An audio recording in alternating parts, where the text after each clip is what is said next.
오늘 이 본문은 요즘 계속해서 제 마음속에 울려 퍼지는 구절 중에 하나입니다. 11절, 17절을 다시 보시면요, 그날을 지적하면서 그날에 눈이 높은 자가 낮아지며 교만한 자가 굴복되며 여호와께서 홀로 높임을 받는다라고 강조하고 있습니다. 그날. 또 17절에도 보시게 되면 그날에 자고한 자는 굴복되며 교만한 자는 낮아지고 여호와께서 홀로 높임을 받는다라고 강조하고 있습니다. 저는 이 말씀을 읽으면서 계속해서 이런 감동을 받습니다. 우리 공동체가 더욱더 하나님 한 분만을 높여야 되겠구나, 더욱더 하나님의 영광을 올려야겠구나. 그리고 주님 한 분만을 우리가 집중해서 높일 때에 여러분, 우리의 교만이 꺾이게 될 것이고, 그리고 모든 우리의 판단의 생각들도 허물어지게 될 것입니다. 주님이 더 큰 영광을 우리 가운데 보여주시게 되실 것입니다. 그리고 주님의 그 나타난 영광을 통해 여러분, 우리의 가족들도 우리 가운데 나타난 하나님의 영광을 목도할 것이고, 우리 세상 속에 있는 분들도 여러분들을 통하여서 하나님의 그 놀라운 아름다움의 영광을 목도하게 하실 줄을 믿습니다. 이사야서 43장 21절에 보게 되면 우리가 얼마나 이 땅 가운데 사는 목적이 기록되어 있는지 이렇게 적혀 있죠. 43장 21절 같이 읽어보겠습니다. 시작. 이 백성은 내가 나를 위하여 지었나니 나를 찬송하게 하려 함이니라. 아멘. 자, 우리의 인생의 목적이 무엇입니까? 또 우리 교회 공동체가 이 땅에 존재하는 목적이 무엇이겠습니까? 바로 하나님 한 분만 전심으로 높이는 것이 바로 우리의 삶의 이유가 되고 의미가 되고 목적이 될 줄을 믿습니다. 또 동일하게 이 신약성경 에베소서에도 오게 되면 에베소 1장 6절 역시 읽어보겠습니다. 시작. 이는 그가 사랑하시는 자 안에서 우리에게 거저주시는 바 그의 은혜의 영광을 찬송하게 하려는 것이니라. 아멘. 여러분, 에베소서에서도 결국 우리의 목적이 무엇이냐면 바로 하나님의 영광을 인조이하는 것, 하나님의 영광을 기뻐하는 것이죠. 그래서 여러분, 우리가 때론 인생 가운데 살면서 우울감이 찾아오고 또 인생의 어떤 목적을 잃어버릴 때에 여러분, 이 말씀을 기억하십시오. 내가 이 땅에 존재하는 목적은 하나님의 영광을 찬송하는 것입니다. 그리고는 전심을 다해 무릎을 꿇고 골방에 들어가든지 아니면 본당에 나오든지 하셔서 전심으로 하나님 한 분만 집중해서 높여보십시오.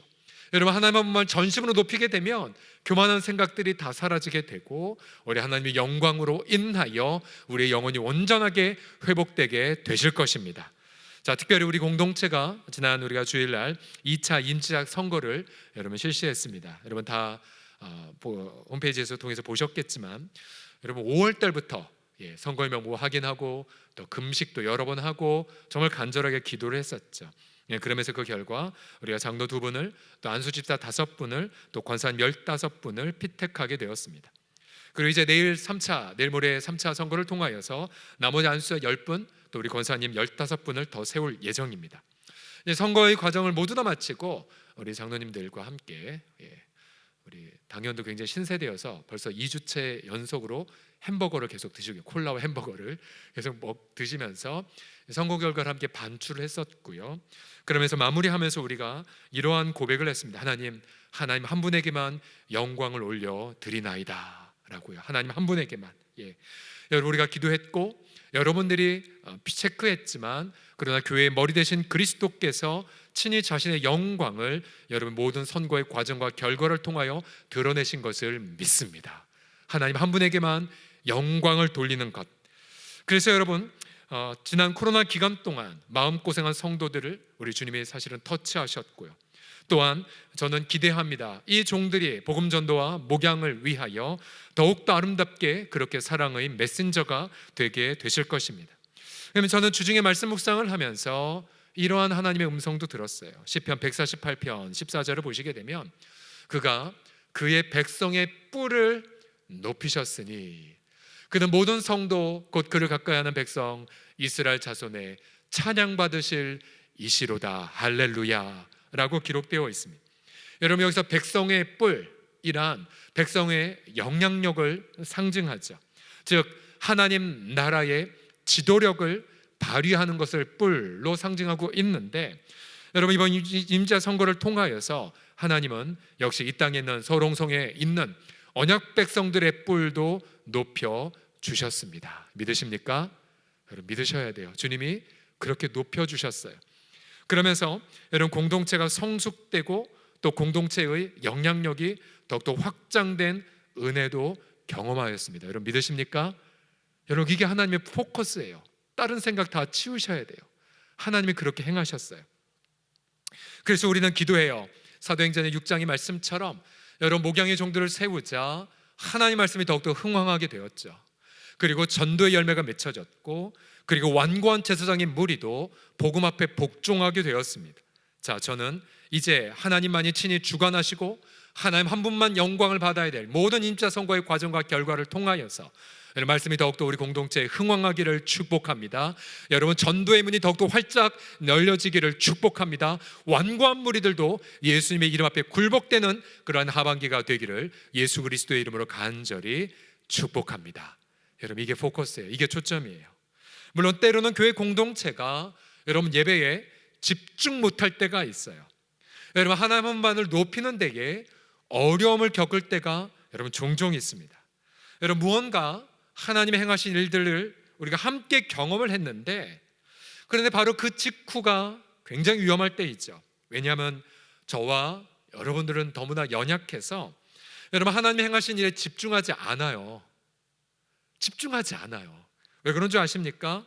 여러분 하나님 행하신 일들을 집중하지 않는 이유가 무엇이냐면 저와 여러분들은 하나님의 영광보다는 인간의 영광을 더 사랑하는 죄성이 있기 때문에 그래요. 여러분 보세요. 어떠한 공동체이든지 간에 분명히 주님이 행하셨는데 주님이 행하신 것은 집중하지 않아요. 그리고 누가 이렇게 했다며 저 사람이 저렇게 했다며 라고 시시비를 가리는 기간 동안 스스로 속는 거죠. 뭘 속습니까? 마치 그 사안이 옳아 보인다 할지라도 결국 그것을 처음으로 제기하는 분은 사람의 영광에 집중하는 오류에 빠지기 때문이죠. 사람의 행한 일만 묵상하다가 여러분 판단의 죄에 쉽게 빠져버립니다. 여러분 때로는 갈등에 빠져 하나님의 영광을 경험하고 나서 또 하나님의 귀한 일을 행하실 것인데도 불구하고 하나님과 보조를 맞추는 동행을 잃어버려요. 그리고는 사람의 갈등만 남을 때가 종종 있습니다. 저는 몇 번 말씀드렸지만 제가 최초에 청년이 되어서 단기 선교를 러시아로 갔었을 때에 정말 저희 기도 많이 했고 하나님 부어주신 거 경험했고 또 가서도 러시아 사람들에게 노방전도도 하고 정말 많은 일들을 겪었지만 그러나 단기 선교를 마치고 모스크바의 그 선교사님 숙소 마지막 날에 저와 함께 갔던 리더 하나를 가운데 놓고는 막 치열하게 비판하는 그리고 돌려서 우리말로 까는 일들을 제가 앞장섰었어요. 옳은 거였었어요. 그리고 분명한 약점이 있었어요. 그러나 무엇을 놓쳤냐면 주님의 행하신 영광의 포커스와 초점을 맞추고 하나님 한 분에게만 찬양과 기도를 하는데도 시간이 부족한데 하나님의 영광에 집중하는 것을 잃어버렸었던 거예요. 그로부터 그런 일이 몇 번 있었어요. 제 청년부에, 제 모교회, 제 출신 청년부에서 어떤 단기 선교를 했거나 뭔가 기가 막힌 역사를 경험하고 나서 직후에 꼭 청년부에 테스트가 임하는 걸 종종 겪었어요. 그래서 반복해서 알았어요. 이거는 하나님 앞에 영광을 돌리기보다는 하나님의 그 영광보다 인간의 영광을 쉽게 묵상하는 죄성이구나. 그래서 몇 번 그런 일을 겪고 나서는 처음부터 면역 주사를 놓고 기도하기 시작했습니다. 즉 우리가 어떠한 큰 성과나 어떠한 큰 일을 하나님의 은혜로 또 전적인 하나님의 자원으로 경험하고 나서 하나님 이 이후에 철저하게 하나님 한 분에게만 영광을 돌리게 하여 주시옵소서. 하나님 이후에 어떤 어려운 과제가 해결됐다 할지라도 철저하게 더 무릎을 꿇게 하여 주시옵소서. 더 겸손하게 하소서. 더 낮아지게 하소서. 더 마음을 깨트리게 하여 주소서. 그래서 오직 하나님 한 분에게만 영광을 돌리게 하여 주시옵소서 라고 기도하기 시작을 했답니다. 오늘 본문 11절 12절 우리에게 이렇게 경고하고 있어요. 다시 한번 읽어보겠습니다. 시작. 그날에 눈이 높은 자가 낮아지며 여호와께서 홀로 높임을 받으시리라.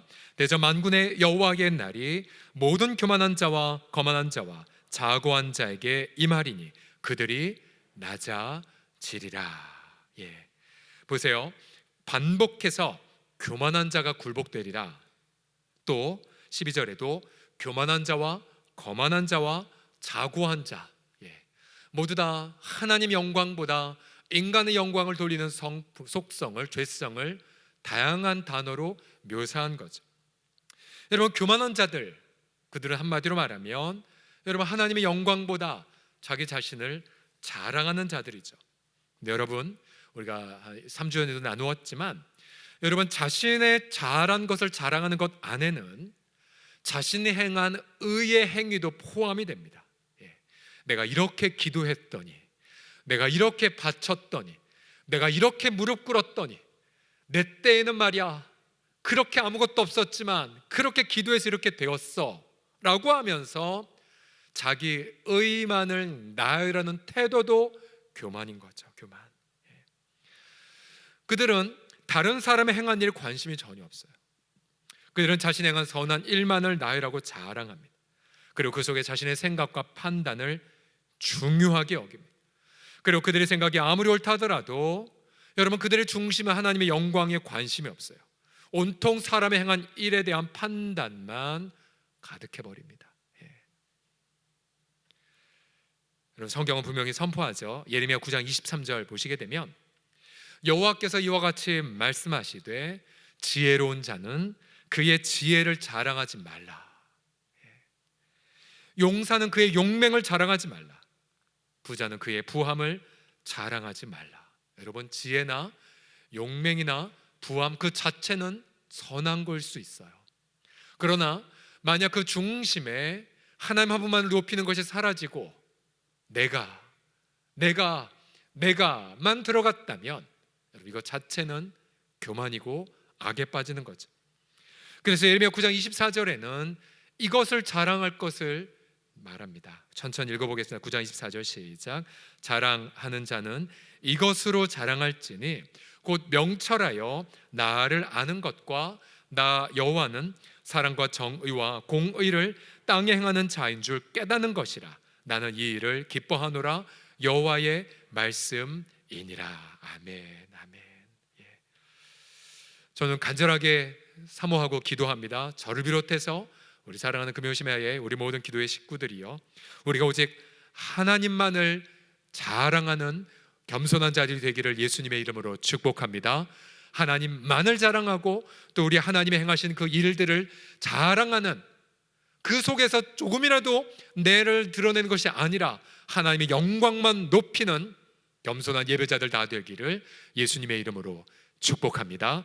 우리가 전심으로 하나님 한 분을 높이기 위해서 우리는 철저하게 교만을 다 내려놓으셔야 됩니다. 오늘 13절과 16절을 보시게 되면 여기에 다양한 그런 목록들이 나오는데, 이 모든 것들이 한마디로 말하면 인간의 교만을, 혹은 인간의 업적을, 혹은 인간의 하나님 없는 공헌을 그렇게 나열한 것들입니다. 보세요. 또 레바논의 높고 높은 모든 백향목과 바산의 모든 상수리 나무와 모든 높은 산과 모든 솟아오른 작은 언덕과 모든 높은 망대와 모든 견고한 성벽과 다시스의 모든 배와 모든 아름다운 조각물에, 바로 하나님의 영광이 교만한 자를 징치하는 하나님의 심판 임할 것이라고 강조하고 있죠. 여기서 앞에 백향목, 상수리 나무는 모두 다 인간의 높아진 어떠함을 빗댄 것입니다.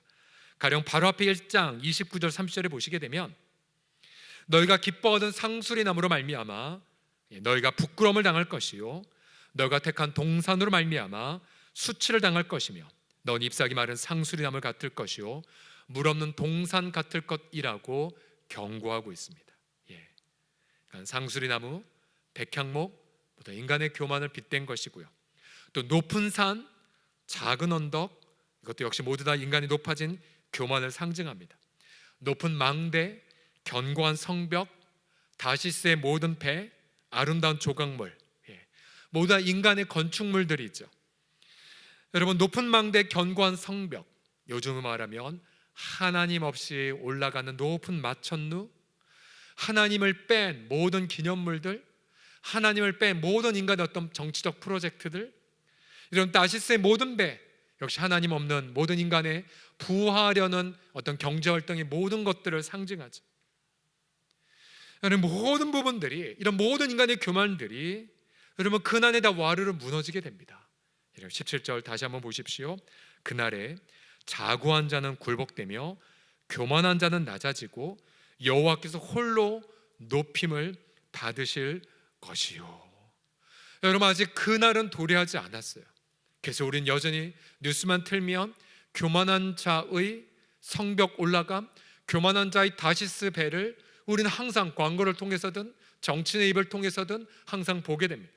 그러나 분명히 성경은 선포하고 있습니다. 이미 선고를 내렸어요. 너희 모든 교만한 자들은 그날에 굴복되고 꺾이어지리라고요. 그럼 우리 예수 믿는 우리들에게는 그날을 바라보면서 두려워하셔야 됩니다. 그리고 우리도 그들과 함께 심판받지 않기 위하여 우리는 겸손함으로 예배자로 하나님 앞에 나아가야 되죠. 여러분 예배가 무엇입니까? 겸손한 자의 고백이 바로 예배가 아니겠습니까? 여러분 우리가 왜 예배를 못 드린 줄 아십니까? 여러분 교만해서 그래요. 내가 뭔가 해결하려고 내 생각으로 내 경험으로 하려고 할 때에 예배 드리지 않습니다. 예배의 자리 사모되지도 않아요. 그러나 마음이 깨어진 자, 주님 없으면 난 살 수가 없는 자, 주님 없이는 어떠한 선도 어떠한 열매도 못 맺은다고 고백하는 자, 여러분 예배에 나올 수밖에 없어요. 그리고 내 마음을 드릴 수밖에 없죠. 우리 공동체에 아주 귀한 그런 리더들이 많이 배출되었지만 우리 교회 대학부 출신인 우리 이유정 목사님 지금 미국에 계시지만요, 그가 펴낸 잠자는 예배를 깨우라라는 책이 있습니다. 목사님이 미국 이민교회 예배 디렉터로 섬길 때에 약 한 4개월의 안식월을 맞아서 썼던 이 책인데요, 이 책을 보게 되면 예배자가 추구해야 될 7가지 법칙을 이렇게 정리했습니다. 첫 번째, 예배자는 기대감을 가져야 한다. 두 번째, 예배자는 드려야 한다. 세 번째, 예배자는 반응해야 한다. 반응. 우리 반응과 연관해서 아마 오늘 찬양했던 노희 전사님이 지난주 청년부 2박 3일 인도할 때랑 우리 심야기도의 성도들의 반응과 좀 차이가 있을 것 같아요. 조금 차이가 있을 것 같아요. 자, 그리고 네 번째 반응, 경외감. 하나님을 두려워하고 경외해야 되고 사랑해야 되고, 그러면서도 예배자는 주님과 친밀해야 되고요. 그리고 영과 진리로 나아가야 되고, 마지막 순종의 삶으로 귀결돼야 되는 것. 7가지. 특별히 여러분 드림의 가치를 한번 보십시오. 여러분 예배자는 옥합을 깨트린 자입니다. 시간을 드리고 정성을 드리고 내 마음을 드리고 또 말씀 앞에 언제나 깨어질 준비를 하고 오는 심령이 있어야 되죠. 눈물을 드리고 또 우리의 재정을 또한 깨트리고 또 우리 모든 부분을 드리게 되죠. 여러분 교회 공동체는 세상과 달라서 여러분 세상은 효율과 합리성을 추구하지만 여러분 교회 공동체는 오히려 옥합을 깨트리는 거룩한 낭비를 추구하는 곳이 바로 교회입니다. 가령 예를 들어 우리 이번 청년부가 거룩한 자들의 발자취 2를 준비하고 있죠. 여러분 곳곳에 포스터를 보셨고 이번 주에 바자회 수익 사업을 아마 할 예정에 있는데 사역 헌금을 모으기 위한 현재 13명이 좀 기도로 준비하고 있습니다. 이 여정은 크게 2가지 컨셉으로 이루어져 있습니다. 첫 번째 컨셉은 야누스의 후예들과 현재의 난민들, 우크라이나 난민들, 현재의 난민들. 그리고 두 번째는 존 칼빈의 회복된 난민들. 스위스의 제네바가 원래 난민들의 도시였죠. 그런데 복음이 신고되고 교회가 건강해지자 또 그 제네바 교회 장로님들이 목양에 헌신하게 됐자 여러분 제네바 도시가 완전히 변화가 된 그 회복된 난민들의 스토리를 반추하고 그러면서 창조의 영광까지 나아가는 것이 목적입니다. 그런데 이 모든 컨셉들을 단 한마디로 표현하면 이거죠. 아니 왜 청년들이 가느냐? 그 돈 들여서. 그럼 우리는 단번에 이렇게 표현합니다. 왜 가냐고요? 예배드리기 위해 간다고요. 예배드리기 위해, 가치를 깨트리기 위해, 내 향유옥합을 깨트리기 위해. 여러분 청년들의 가장 소중한 옥합은 시간이지 않습니까? 저들의 황건의 시간을 깨트려서 하나님 앞에 예배로 나아가는 것. 그 땅에 나아가서 하나님 앞에 나아가 예배를 드리고 그 땅에 나아가 현지 선교사님과 예배드리고 우크라이나 난민들과 함께 예배드리고 또 전도 대사들과 예배를 드리는 것. 그거 하나만으로도 엄청난 많은 재정을 지불하도 아깝지 않은 것이 바로 단기 선교의 여정이죠. 여러분 그렇게 청년들을 위해 기도해 주십시오. 약 한 일주일, 약 8박 9일간의 이 귀한 삶의 예배가 하나님 받으시는 예배가 될 수 있도록, 그리고 청년들이 가서 노방전도 하고 찬양을 드릴 때마다 교만한 자가 거꾸러지고, 여러분 지난번 체코 협력 선교사 한정훈 선교사가 와서 간증을 하셨을 때에 여러분 말씀 들으셨잖아요. 노방전도 하게 되면 동성연애자들이 와서 막 조롱하고, 막 뭐라고 비난도 하고 막 그런데요. 근데 우리 여린 청년들이 가서 담대하게 복음을 선포하고 또 춤추면서 찬양하고, 그리고 담대하게 예수의 이름을 전할 때에 여러분 그 광장 가운데에 하나님의 영광이 임하도록, 하나님의 영광이 임해서 교만한 자들의 그 머리가 꺾여질 수 있도록 여러분 기도해 주시기 바랍니다. 할렐루야. 우리 사랑하는 청년들에서 기도해 주십시오. 자, 여러분 우리가 지금은 여러분 그날이 도래하지 않았기 때문에 지금은 그날이 이르기 전 회개의 때입니다. 회개의 때. 자신의 교만을 내려놓고 하나님의 영광을 바라보며 예배를 회복할 때입니다. 그러나 이 회개의 때가 지나가 버리면 여러분 그날은 오직 두려움과 심판의 날일 뿐이에요. 오늘 본문의 19절과 21절을 같이 보십시오. 사람들이 그날에 암혈과 토굴로 들어가서 여호와께서 땅을 진동시키려고 일어나실 때에 그의 위엄과 그 광대하심의 영광을 피할 것이라. 상상해 보십시오. 그날에 하나님의 영광이 두려움으로 열방이 임하게 돼요. 사람들은 두렵고 도망갈 곳을 찾게 되죠. 그러면서 그동안 자신들이 의지했던 우상이 아무것도 아님을 깨닫게 됩니다. 사람이 자기를 위하여 경배하려고 만들었던 은우상과 금우상을 그날에 두더지와 박쥐에게 던져버리고, 우상숭배가 쓸모가 없구나를 깨닫고, 그러면서 여호와께서 암혈과 험악한 바위 틈에 들어가서 여호와께서 땅을 진동시키려고 일어나실 때에 그의 위엄과 그 광대하심의 영광을 피하는 장면 한번 상상해 보십시오. 여러분 이 구절은 요한계시록 6장에 좀 더 선명한 칼라 텔레비전처럼 이렇게 보여주십니다. 왜 그날 하나님의 위엄과 광대하심의 영광이 임하느냐, 도대체 하나님의 그 영광의 정체가 무엇이냐, 계시록은 선명히 우리에게 이렇게 보여줍니다. 요한계시록 6장 15절 17절을 보십시오. 땅의 임금들과 왕족들과 장군들과 부자들과 강한 자들과 모든 종과 자유인이, 자 그다음 보세요. 굴과 산들의 바위틈에 숨어 산들과 바위에게 말하되 우리 위에 떨어져다오, 나 피하고 싶소. 왜요? 보세요. 보좌에 앉으신 이의 얼굴에서와, 그 다음 표현 보십시오. 그 어린 양의, 그 다음 뭐예요?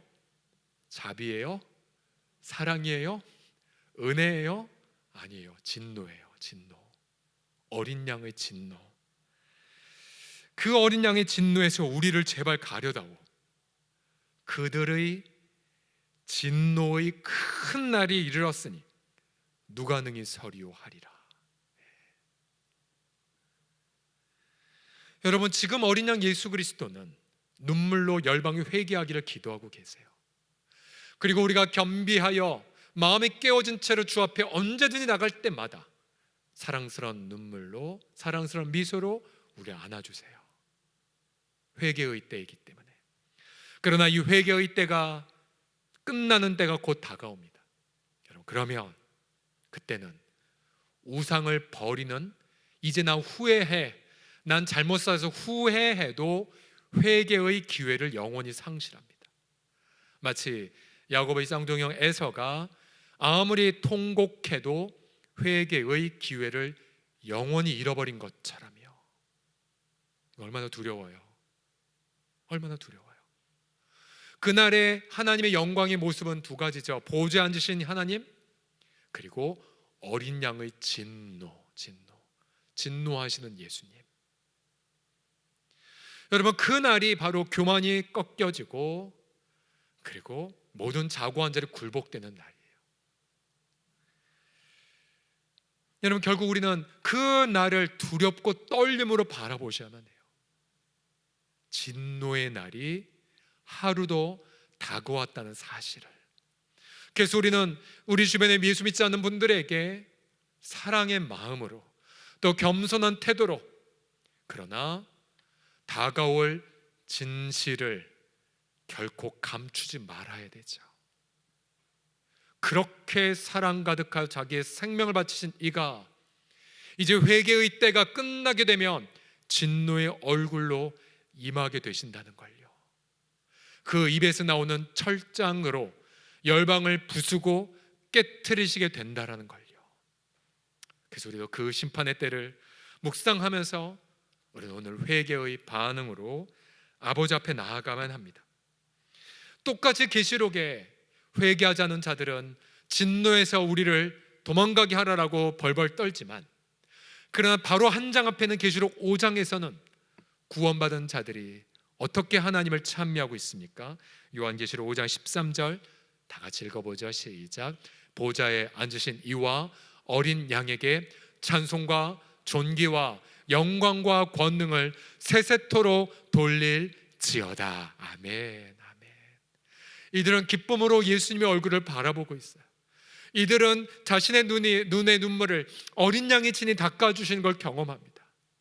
저와 여러분 모두가 단 한 명의 영혼도 남김없이, 또한 우리의 모든 자녀들까지 포함해서 그날을 두려움으로 영원히 후회하게 보내는 것이 아니라 바로 지금 오늘 예배자로 겸비하여 엎드려서 우리 주님의 영광을 기쁨으로 예배하는 우리 모두가 되기를 간절히 소원합니다. 여러분, 무엇보다 자신의 모든 것들을 하나님 앞에 바치는 자들, 여러분 그때에 우리 주님은 모든 것이 되어주심을 목도하게 됩니다. 이틀 전에 중국에서 장 요한 선교사로부터 여러분 기도 편지가 왔어요. 그리고 그 내용을 이번 주에 저희가 요약해서 주보에 오픈할 예정입니다. 여러분, 장요한 선교사 지난 5월 달에 사모님을 갑자기 잃으셨죠. 이 사모님을 잃고 아들 동섭이와 함께 이제 어떻게 살고 있는지가 여기 적혀 있습니다. 고 임요한나 선교사 1961년생이세요. 그리고 2020년 5월 25일 갑자기 주의 품에 안기신 선교사님이십니다. 선교사님이 이렇게 고백을 하셨어요. 아내가 없는 집은 마치 텅 빈 내 마음 같습니다. 내가 먹지 않아도 배부를 수 있음을 알게 해주었던 아내와 아이의 삶, 사랑을 주고받던 존재, 나의 유일한 성도, 그 사람이 갑자기 없어지니 마치 내 인생 자체가 뻥 뚫린 것 같이 나는 허공을 헤매고 있습니다.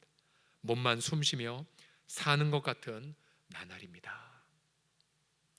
선교사님의 가장 큰 고통은 사실 동섭이지 않았습니까? 좀 조울증으로 정신지체 장애를 앓고 있는 동섭이를 집에 데려왔어요. 보세요. 집에 들어와서 엄마 하고 외치는 동섭이에게 엄마의 사진을 가리키며 엄마 저기 있잖아. 그러면서 이미 동섭이는 자신의 친아버지의 유골함과 영정사진을 겪었기 때문에 엄마의 영정사진의 의미를 깨달았습니다. 그리고 엄마의 영정사진을 깨닫자 동섭이는 급히 입을 다물었다고 합니다. 엄마는 하나님이 지난 5월 25일에 하나님 부르셔서 하늘나라 갔단다. 처음에 동섭이는 이 세상에서 더 이상 고통받을 일 없는 곳에 가셨으니 잘 되었네요 라고 이해했다고 합니다. 그러나 잠시 후에 자리에 앉아 엄마가 어떻게 떠났는지는 묻고는 눈물을 흘리기 시작했고, 그리고 이윽고 이 부자가 밤새도록 통곡을 했다고 합니다. 그러면서 아빠도 떠나면 난 무서워서 어떻게 세상을 사냐고 한참 또 울었다고 합니다. 정교사님은 동섭이를 하나님이 지켜주실 거야, 그래서 아빠를 빨리 데리고 가진 않을 것이야 라고 말해주었다고 합니다. 그러면 성교사님은 나는 오래 사는 것이 너무나 괴롭고 힘든 상상이었지만 아들을 위해서는 그렇게밖에 말할 수밖에 없었다라고 고백했습니다. 그럼 동석이의 한 말이 죽고 싶어 했던 자기가 제일 먼저 가야 했는데 왜 엄마가 먼저 갔냐라고 울었다고 합니다. 뭐라고 위로할 수 없는 이곳에서, 근데 여러분, 인간의 모든 것이 사라진 이때에 하나님의 한 분만의 영광만이 여러분 편지 후반부에 보면 이렇게 적혀 있어요. 첫 번째로 동섭이가 조울증을 앓고 있었는데 조금씩 좋아지고 있다라는 선교사님의 고백입니다. 본인 스스로 약을 찾아 먹기 시작했고, 그리고 조금씩 안정되어 가는 동섭이의 모습을 선교사님은 고백을 하셨습니다. 그리고 두 번째로는 성교사님 우리에서 말씀하셨던 비전 중에 하나가 북한에 우유 공장을 세우는 것 아니겠습니까? 적지 않은 분들이 헌금을 하셨지만 러시아 우크라이나 침공으로 인하여 우유를 조달할 길이 막막해졌을 때에 그때에 이번에 사모님이 갑자기 떠나면서 많은 분들이 조의금을 보내셨고 그러면서 그 조의금을 통하여 그토록 소원했던 분유 공장을 이제 세울 수 있게 될 때라고 고백을 하셨습니다. 이렇게 마지막에 적으셨어요. 이제 아내가 그렇게 소원했던 분유 공장을 북녘 땅에 세워서 하나님의 긍휼이 그 땅에 전해지기를 소원하며 그를 마치고자 합니다. 아내의 소천에 함께 마음을 열어주신 모든 분들께 감사를 전합니다 라고 고백하셨습니다. 맞아요. 인간의 모든 것들이 사라졌어도, 그리고 내 지성으로는 어떠한 것으로도 이 고통을 설명할 수 없어도, 그러나 우리가 그 자리에 모든 것을 무릎을 꿇고 겸비하며 하는 단 한 가지 말, 주님, 주신 자도 여호와이시오 거두신 자도 여호와이시오니 다만 여호와께만 경배를 드릴 것입니다. 여러분, 선교사님마저도 동섭이와 더불어 이런 경배를 드리고 계시다면, 여러분, 우리가 이 땅의 일상의 삶을 살아가면서 잠깐 내 명예가 실추되거나, 여러분, 잠깐 내 진로가 제한되거나, 잠깐 우리의 뜻이 그렇게 좌절되는 것처럼 보는 그 순간이랄지라도 우리 주님 말씀하세요. 그날에 이르러 모든 교만이 굴복되고 겸비한 자가 하나님의 영광 앞에 기뻐하리라 될 것이라고.